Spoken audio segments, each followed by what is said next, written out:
Welcome to Timber&Terra. I'm Glenn, and I am working today behind my house. I've done a fair amount of work out here actually already. So I'm carrying out what can be termed fulfilling my management plan, or timber stand improvement, TSI. I do have a management plan that I hired a forester to review and generate for me. That's actually about 10 years old, but they don't really go out of date unless there's some significant change to the forest land.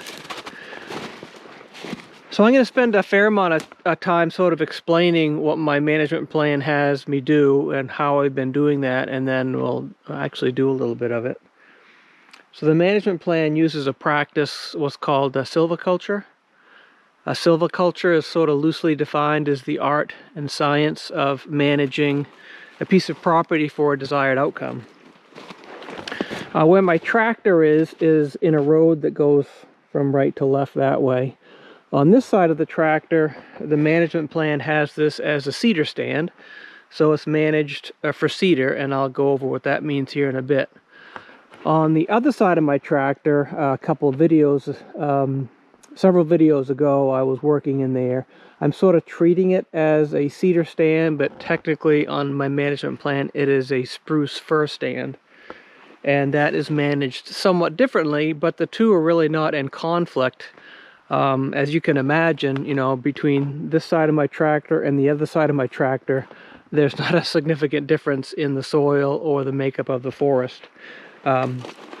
So that's not an exact science as to where to mark the various stands. Sometimes there is. But I think all this was sort of grown up pasture roughly at the same time. It's not that this part was cut 20 years ago and the other side of my tractor was cut 50 years ago, which might make a more clear-cut difference.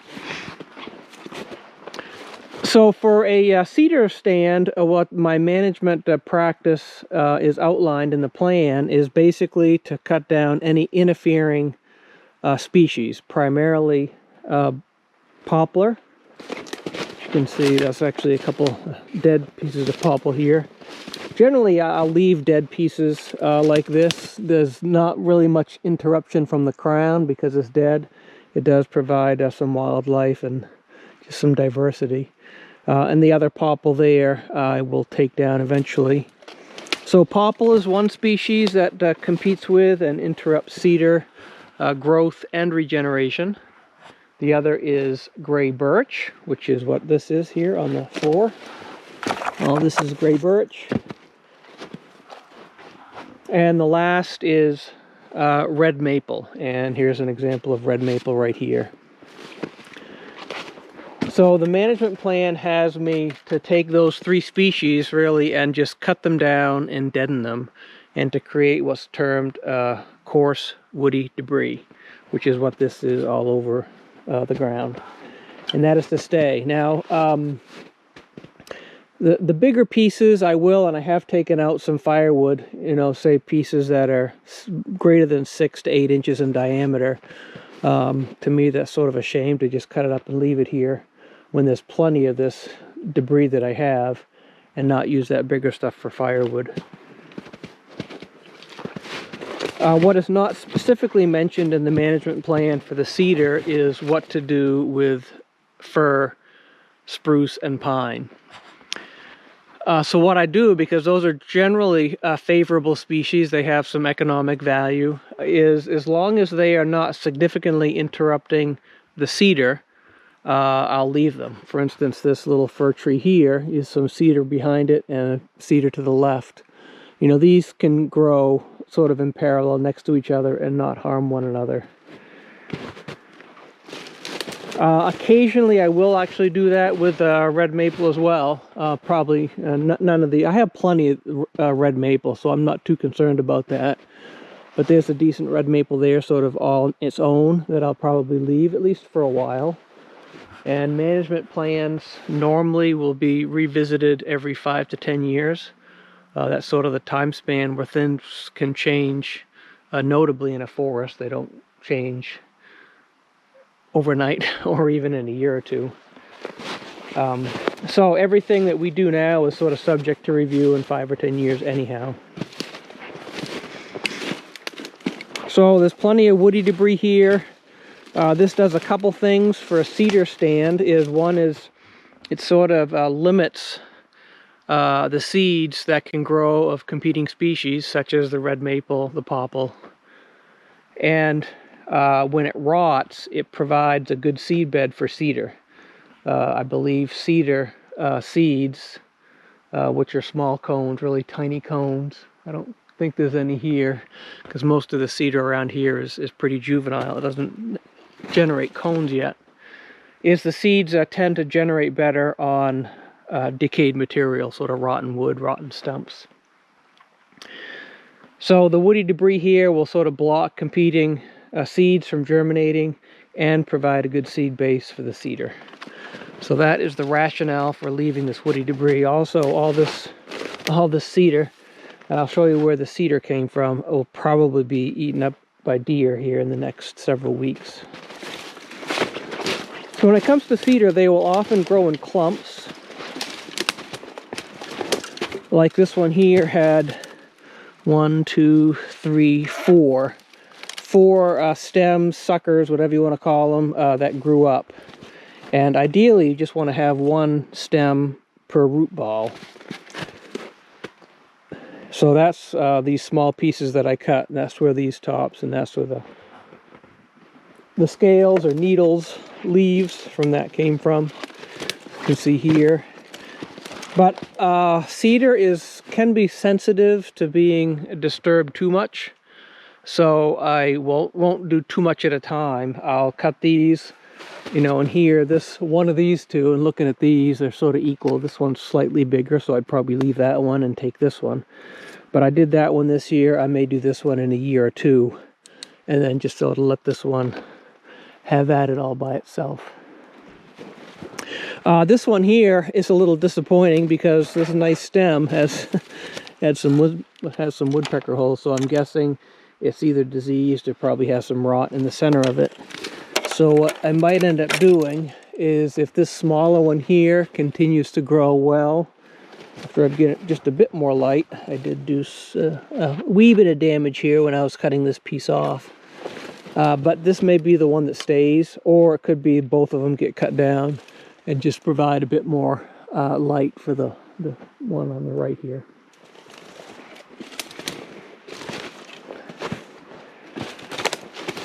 So for these bigger fir trees like this one here, fir does not have a long lifespan. Most of the sizable fir in here like this is probably near its end of life anyhow. But I'll let this one grow until it's time to take it down, or I need it for lumber or something like that. That one really is not interrupting the cedar over here too much. You can see the cedar has plenty of light. There is a popple right there, and these smaller fir I'll probably take down. The other thing, which isn't mentioned at all in my management plan, just because it happens so rarely on my property, is this one here, which is American elm. So I will leave that one. I would rather have the elm grow than the fir, or certainly the popple and the red maple over there. I'll take all that down. But it is a lot of work. It's tedious. It's fun. But it doesn't, a lot of this sort of busy work doesn't make for good videos. So that's why I didn't video a lot of this. But for now, I'm going to go back on the other side of the road. I want to finish up this little area that I've been working with, which is technically the spruce-fir. And I will go over there and review the spruce-fir silviculture practice or management compared to the cedar practice. So we were just over there. Me and my tractor both moved over here. So we're on a different road. This road's about 90 degrees to the road that we were on. So this stand here is technically part of the spruce-fir stand as outlined in my map. And I did review the map and the actual management plan in the first 1 or 2 videos of the playlist, which is called Managing a Cedar Stand. I think that's the name of it. So again, from just over there to here, there's not a huge difference, but there are probably a little bit higher concentration of cedar actually. But the only difference with the management plans, and they don't read the same, but they're not in conflict, is that for the spruce-fir stand, the target species to sort of nurture and provide an atmosphere for them to grow better is red spruce and white pine. I don't have a lot of white pine on my property, particularly on this end of it, which is the south end. I do have a lot of white pine saplings that are 8 to 10 years old on the north part of my property, which is a bit of ways from us, and I don't plan to work a whole lot there now. There's really not much to do because it's growing vine. But over here I do have one white pine. You probably can see it. It sort of towers above the others up there. I have not noticed any saplings, any offspring of that, but I'm guessing as I open this up a bit more, some of those seeds from that tree will probably start to germinate. But I do have some more red spruce over here, and this is one. This is not the best tree, although it probably would make at some point might make a log or two. It does have some sort of a scar here. It might have been a lightning strike or some other defect, and you can see up there it has a stem that sort of curled around the trunk. But this is red spruce. There's not a whole lot in this immediate vicinity, but there are some more back that away. So in the spruce-fir stand, interestingly enough, it states to target red spruce and white pine. But there's not a lot of that here. But where there is some, whether it be just for the tree itself or as seed stock, meaning as this tree grows, it'll develop cones and then spread. I will let that do its thing. But I still can easily manage this for cedar because I have plenty of cedar trees all around here. There's actually a black cherry right there. And these sort of one-offs, I'll just treat based on how they look. This is a red maple. This particular red maple, I had left the first time through this. Obviously I cut a stem off from here. So this is not my first time out here doing work. Initially when I did it, I was sort of light. I didn't take down a lot of material. As I go through this the second time, I'm being a bit more aggressive. So I probably will take down this red maple because it does interfere with light from those two cedars right there. And I will probably leave the black cherry, at least for now, because again, it's a rather unique species where red maple is a dime a dozen on my property. Dead fir. So what I'm doing here is the same sort of thing. If I see red maple, if it's not interfering with anything and it's a decent looking tree, I'll probably leave it. But if it's of poor form like this one here, perhaps even that one, I'll probably take down. Again, not necessarily because it's only interrupting the light from an existing cedar tree, but to prevent, but to encourage cedar regeneration. So when the cedar drops its seeds, it has some material down here, some rotting wood that the seeds are more likely to germinate in. And this is some of the areas, a couple videos ago where we worked in here where I was taking down some popple and some red maple, as well as the gray birch. So the fir, again, I'll leave. It's pretty fast growing, and as long as it's not interfering with anything, I'll just leave it. The other thing to note about cedar is this rather weak, it's not strong material. Those two trees there that are being held up by string, I made a video of them when we had some real heavy wet snow, sort of bent them over almost to the ground. I probably still need to straighten them up a bit. But they're subject to being bent over like that. This one here probably is not worth trying to save, even though it's a cedar. It has a weird root there. So it's probably not really, it's probably never growing straight up. This other one here beside it, the top was broken off, probably by that same storm. And or this could have been one of my casualties, I don't recall. It might have been a casualty from felling a tree from over there. There's a bunch of tops here I see. So this is the area I've been talking about here to the right of this particular road. To the left of this road, there's not nearly as much cedar growing. In fact, there's not nearly as much of anything growing. I don't know why it's a bit open, if it's just natural death of trees. I did have a commercial logging done about 10 years ago where I hired a skidder and an operator, and they came and took material out as prescribed by the forester. But this over here, you can see there's a lot of regeneration coming up because of sort of the open canopy. The downside is the fir tops is food for moose. So a lot of these don't have nice tops. They've been bitten off. And they get bitten off, and then they start to grow shoots off to the side for new leaders. So this is sort of what you normally would expect a fir sapling to look like. But when they have funky tops like that, and 3 or 4 stems on top, that generally means either damage or they've been eaten. So here, really just going to let things grow. There's not much to do. The trees that are standing, they're not really interrupting anything, so it's just time to let the understory grow, and then once it gets big enough to start to manage and sort of selectively cut, taking these poor form fir trees out will be at a later date. And as I mentioned, there's not a lot of red spruce here, but eventually, hopefully some, like from that one there, will generate seeds, where at some point we will have some red spruce. I don't see any right now, but if there are any, I would certainly remove any fir that's competing with the red spruce. Red spruce are better for a number of reasons. They live a lot longer, upwards of maybe 300 years or so, as opposed to fir, which I don't think rarely ever gets over 100 years old, normally 60 to 80 years.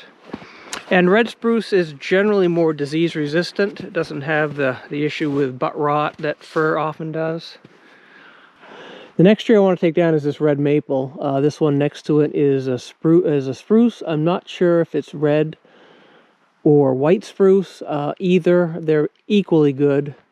I think red spruce might be slightly preferred over white spruce. This wood might be just a bit stronger, but I really don't know. But anyhow, I'm going to treat both equal as far as silviculture and forest management go. But this red maple here I want to take down. It does have a bit of a crown. So not only is it interrupting light from that spruce, it does impact a little bit of the cedar, which is right here as well. Looking at where to drop it though, the best way to drop it either is right in front of my tractor, as far as not damaging any other trees, or that way. I think what I'll do is drop it that way. There's some cedar there in the further distance, but I think that's probably beyond at least where this tree could damage it. But there's a bunch of little red maple here that I'm going to take down first. Otherwise, I'll run into problems with this.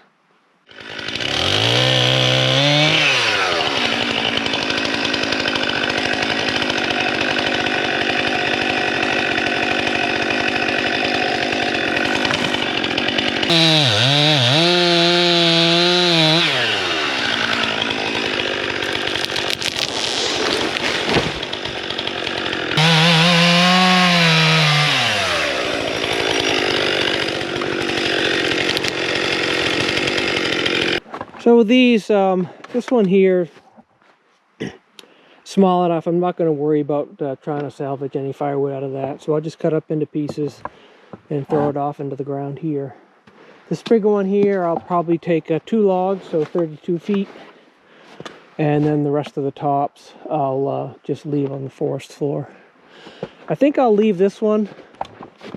This one is appears to be a bit younger than those, or at least that bigger one based on the bark. But it's a nice and straight, nice crown to it.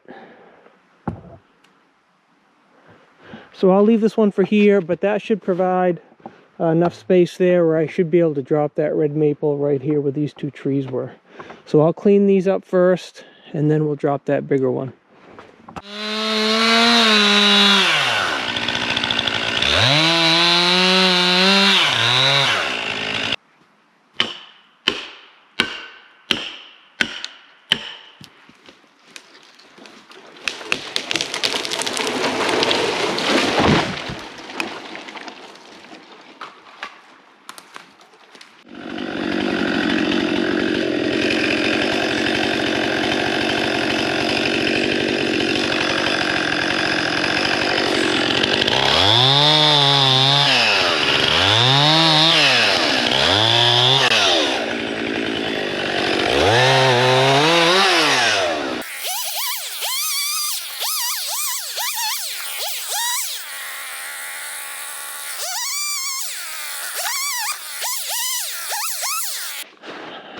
So I got 2 logs out of that, 2 logs out of that smaller one. So now this spruce, which I determined is red spruce, it does not look like it has the best top. But we'll see. I mean, sometimes it can recover. Even if it has multiple tops, there's probably at least a 16-foot log there that someone can get in the future. Probably not me. But on this way down, this small one took down a branch or 2. Red spruce, I think the needles are a bit smaller than white spruce. But the big thing for me is, if you crush the needles of white spruce, it smells like cat pee. Really pungent odor. These needles have no odor at all. So that is a red spruce, which is good. There's a bunch more red maple here I think I'll take down. I just, like is often the case, the challenge is where to drop it without damaging, or to minimize the possibility of damage. And in what order to take them, because this one I could drop that way as a pretty clear opening before the tops might brush the cedar, but it wouldn't do damage. But the issue is the tops, so that one there needs to go first. So then is, where can I drop this one? So I can probably drop it most any direction. It doesn't have a hard lean. It might lean a little bit that way. So I can probably drop it in the same area, but this is a bit closer and it's a bit taller. Well, it's about the same height. So it might do some damage to that cedar there. I don't think it would be significant. Well, let me chew on this area here and figure out what best order and what direction to fall these will be, and I'll be back. So yeah, I've decided not to drop it that way. I think I can thread it through that way. I have that small maple I'll take out. This one I think I'm going to leave. It's it looks like a nice tree, straight. It's really not inhibiting too much. A little bit blocking the light of this, but not by too much. There's still a fair amount of open sky above it. So I'll take the small one down and then try to drop this one that away.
Well, I was heading in the right direction, but I just got caught up there.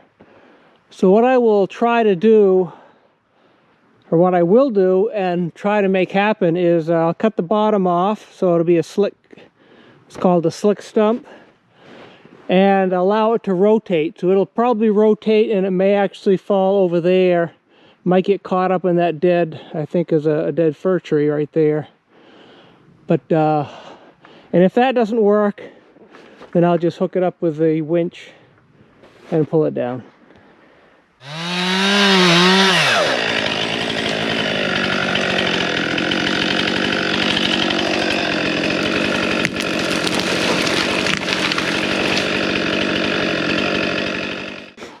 Well, turns out obviously I didn't need to do that. I did take a branch off that cedar, but I think that's fine. So there's the hinge that was left. It's about 3/4 of an inch. So I cut a little bit of the hinge and there was just enough strength in the hinge to hold it up. And once I cut the hinge, it was enough weight to keep it falling. So that's better. I mean, the slick stump, letting it rotate, obviously adds a bit of uncertainty and a little bit more danger to things. So same thing, cut this up into probably 2 logs, 32 feet. Just cut up the rest as that coarse woody debris. With that one out of the way, we should be able to drop this one pretty easily, which is a small tree anyhow. It might be 7 inches at breast height. Drop it that way. Small enough it might brush the top of some of the cedars. The top of this might brush some of the cedar, but I think it'll be fine. I'd like to keep it away from scraping down the side of that. So I'll probably, at the risk of getting it caught up in that fir tree, the branches there, I'll probably try to guide it a bit more to the right.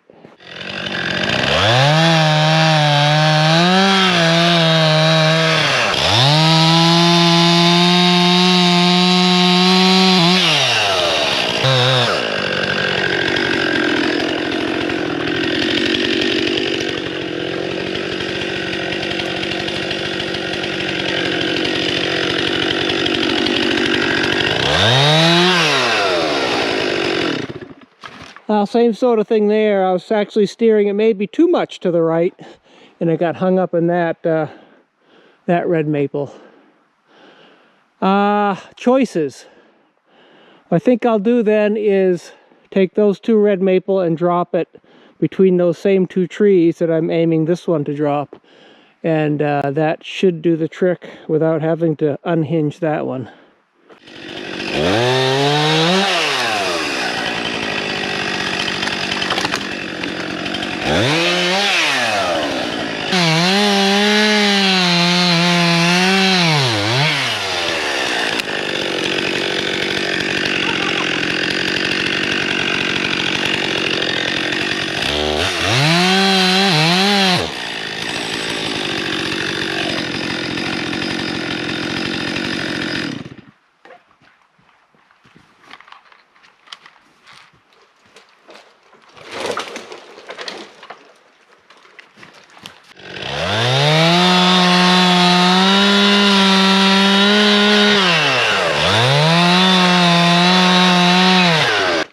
Alright, now I've got all 3 of them hung up right against that fir tree.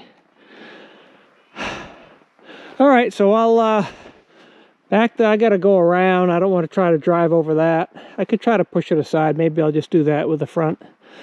Turn around and back up in here. And I'll just take all these 4 trees out at the same time. That 32-foot log, and then I'll bring down these.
So those two small ones I dragged out, I'm going to limb out. I'm just going to do 16 foot on that, and the rest will be that woody debris stuff. Same here, 16 foot. I didn't want to pull on this anymore, because if I did, it would have rubbed real hard on that spruce.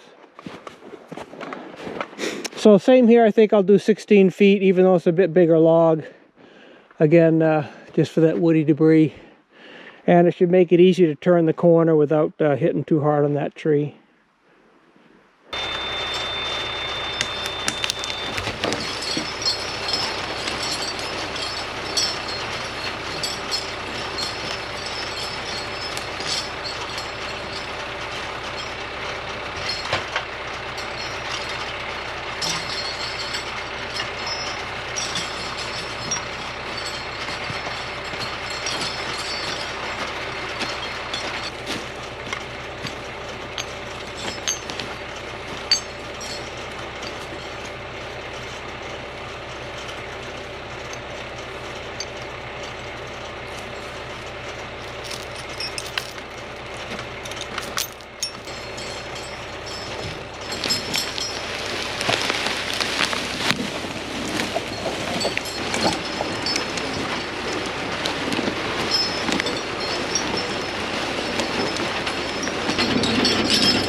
If cutting them down wasn't challenging enough, taking them out without damaging trees, particularly that cedar there,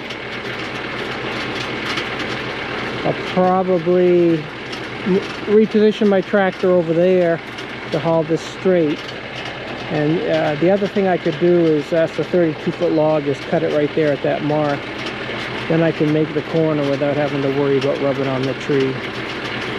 So I think I'll do that and cut that one as well, and then just make the corner without worrying about that cedar.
drag 2 small logs with a single chain can always be a challenge. I did a figure 8 before that I showed on a previous video, but a viewer showed me another way, which I've tried a couple times, and seems to work well, which is choking one of them completely and then wrapping this like that. So the chain sort of becomes a choke on the second one. It's very similar to a figure 8, except the figure 8 I'd loop this through the hook and not choke that first log completely.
Well, I think that'll do it for today.